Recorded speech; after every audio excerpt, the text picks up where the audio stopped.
Hello friends, fivers ക്രിയേഷൻസിലേക്ക് എല്ലാവർക്കും സ്വാഗതം. ഞാനിന്ന് ഒരു സാമ്പാറിൻ്റെ റെസിപ്പി ആയിട്ടാണ് വന്നിരിക്കുന്നത്. ഇത് ബാച്ചിലേഴ്സിനൊക്കെ പെട്ടെന്ന് റെഡിയാക്കി എടുക്കാൻ പറ്റിയ സാമ്പാറാണ്. ഞാനിപ്പോൾ മുരിങ്ങക്കായ വെച്ചിട്ടാണ് ചെയ്തിരിക്കുന്നത്. നമുക്ക് വെള്ളരിക്ക മാത്രം അല്ലെങ്കിൽ വഴുതനങ്ങ, അങ്ങനെ നമുക്ക് ഏത് വെജിറ്റബിളാണ് ഇഷ്ടം എന്ന് വെച്ചാൽ അത് മാത്രം ചേർത്തിട്ട് ഈ സെയിം റെസിപ്പി ചെയ്യാവുന്നതാണ്. ദോശയ്ക്കും ഇഡ്ഡലിക്കും ചോറിനും എല്ലാത്തിനും നല്ലൊരു കോമ്പിനേഷനാണ് ഈ സാമ്പാർ.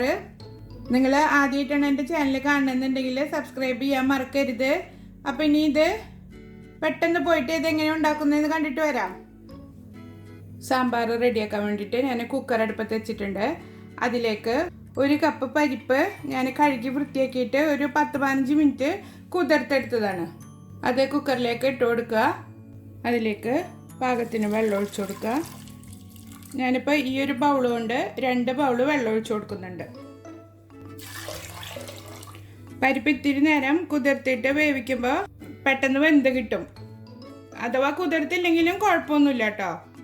കുക്കറിലല്ലേ വേവിച്ചെടുക്കുന്നത്, അതുകൊണ്ട് പ്രശ്നമൊന്നും ഉണ്ടാവില്ല. ഒരു 6-7 വെളുത്തുള്ളി തൊലി കളഞ്ഞെടുത്തിട്ടുണ്ട്, അത് ചേർത്ത് കൊടുക്കുക. ഇത് കട്ട് ചെയ്തിട്ടൊന്നുമില്ല, അങ്ങനെ തന്നെയാണ് ഞാൻ ഇട്ട് കൊടുക്കുന്നത്. ഒരു 1/2 ടീസ്പൂണ് മഞ്ഞൾ പൊടിയും ചേർത്തിട്ട് ഇളക്കി കുക്കർ അടച്ചിട്ട് വേവിച്ചെടുക്കാം. കുതിർത്തെടുത്തത് കൊണ്ട് കുക്കറിലല്ലാതെ നമ്മൾ സാധാരണ പാത്രത്തിൽ വെച്ചിട്ട് വേവിച്ചെടുക്കാം, പെട്ടെന്ന് വെന്ത് കിട്ടും. നമ്മളെല്ലാം ചേർത്തതിന് ശേഷം തീ കത്തിച്ച് കൊടുത്താൽ മതി. ഒരു 2-3 വിസിൽ വരുന്ന വരെ വേവിച്ചെടുക്കാം. പരിപ്പ് നന്നായി വെന്തിട്ടുണ്ട്. ഞാൻ പ്രഷറെല്ലാം പോയതിന് ശേഷം കുക്കർ ഓപ്പൺ ചെയ്തിട്ടുണ്ട്. ഇനി ഇത് ഒരു കയ്യിൽ ഉപയോഗിച്ചിട്ട് പരിപ്പ് പതുക്കെ ഒന്ന് ഉടച്ചു കൊടുക്കുക. ഇപ്പോൾ ഇതാ ഉടച്ചെടുത്തിട്ടുണ്ട്. കുക്കർ മാറ്റിയിട്ട് ഒരു വലിയ പാൻ അടുപ്പത്ത് വയ്ക്കുക. അത് നന്നായി ചൂടായി വരുമ്പോൾ ഒരു 3 ടേബിൾ സ്പൂണ് ഓയിൽ ഒഴിച്ചു കൊടുക്കുക. ഓയിൽ നന്നായി ചൂടാവട്ടെ. ഓയിൽ ചൂടായിട്ടുണ്ട്. അതിലേക്കൊരു 1/2 ടീസ്പൂണ് നല്ല ജീരകം ഇട്ട് കൊടുക്കുക. നല്ല ജീരകം മൂത്ത് വന്നതിന് ശേഷം കുറച്ച് കടുകും ഉഴുന്നുപരിപ്പും കൂടെ ഇട്ട് കൊടുക്കുക. 1 ടീസ്പൂണ് കടുകും 1/2 ടീസ്പൂണ് ഉഴുന്നുപരിപ്പ് എടുത്താൽ മതി. കടുക് പൊട്ടി വന്നിട്ടുണ്ട്. അതിലേക്ക് ചുവന്നുള്ളി തൊലി കളഞ്ഞിട്ട് ഇത് 2ആയി കട്ട് ചെയ്തിട്ട് എടുത്തിട്ടുണ്ട്, അത് ചേർത്ത് കൊടുക്കുക. ഞാനിപ്പോൾ ഇത് 1 കപ്പ് എടുത്തിട്ടുണ്ട്. ഇത് കൂടുതൽ ചേർത്താലും അതിനനുസരിച്ച് സാമ്പാറിന് ടേസ്റ്റ് കൂടുകയുള്ളൂ.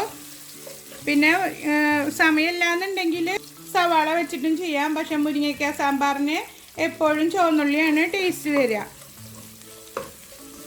ഇത് നന്നായി വഴറ്റിയെടുക്കുക. ഉള്ളി വാടി വന്നിട്ടുണ്ട്. അതിലേക്ക് 1 തണ്ട് കറിവേപ്പില,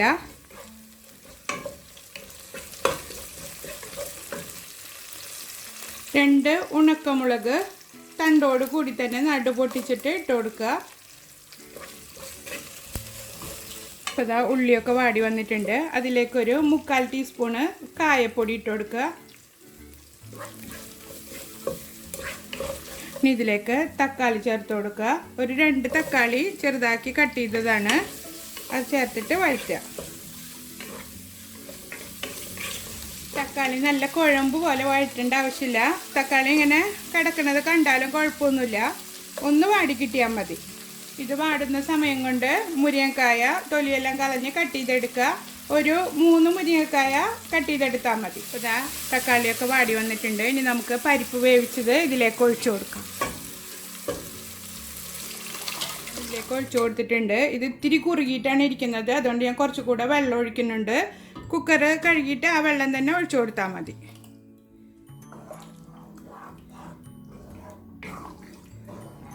ഇതാ ഈ ഒരു തിക്നെസ്സിലാണ് ഇരിക്കുന്നത്.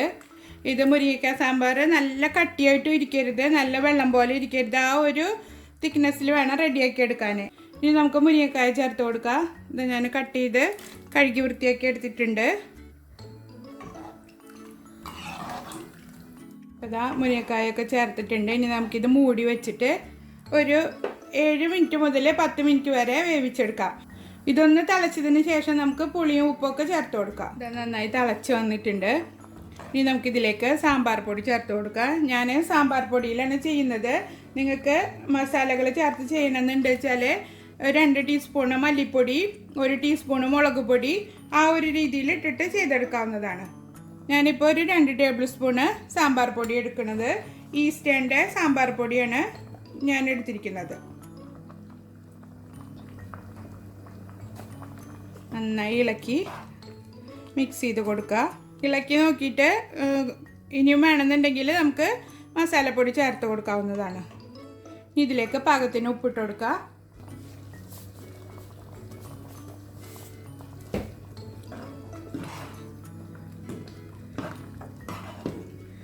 ഇനി പുളി പിഴിഞ്ഞത് ചേർത്ത് കൊടുക്കാം.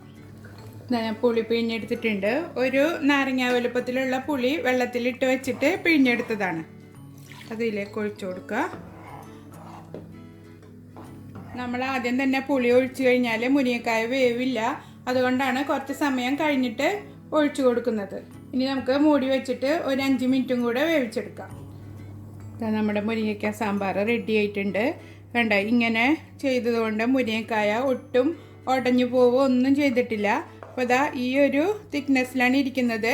ഇനി ചൂടാറും തോറും വീണ്ടും കുറുകി വരും. ഇനി നമുക്ക് അല്പം മല്ലിയില ചെറുതായി കട്ട് ചെയ്തതും കൂടെ ചേർത്തിട്ട് തീ നിർത്തി കൊടുക്കാം. അങ്ങനെ നമ്മുടെ സാമ്പാർ റെഡി ആയിട്ടുണ്ട്. എല്ലാവരും ട്രൈ ചെയ്ത് നോക്കണം. ഇത് ഇഡ്ഡലിക്കും ദോശയ്ക്കും ചോറിനും ഒക്കെ നല്ലൊരു സാമ്പാറാണിത്. എല്ലാവരും ട്രൈ ചെയ്ത് നോക്കിയിട്ട് ഫീഡ്ബാക്ക് അറിയിക്കണം. ഇതുപോലുള്ള റെസിപ്പികൾ നിങ്ങൾക്ക് ഇഷ്ടമാവുകയാണെങ്കിൽ സബ്സ്ക്രൈബ് ചെയ്യാനും ലൈക്ക് ചെയ്യാനും ഷെയർ ചെയ്യാനും മറക്കരുത്. അടുത്തൊരു വീഡിയോയുമായി കാണുന്നവരെ ബൈ.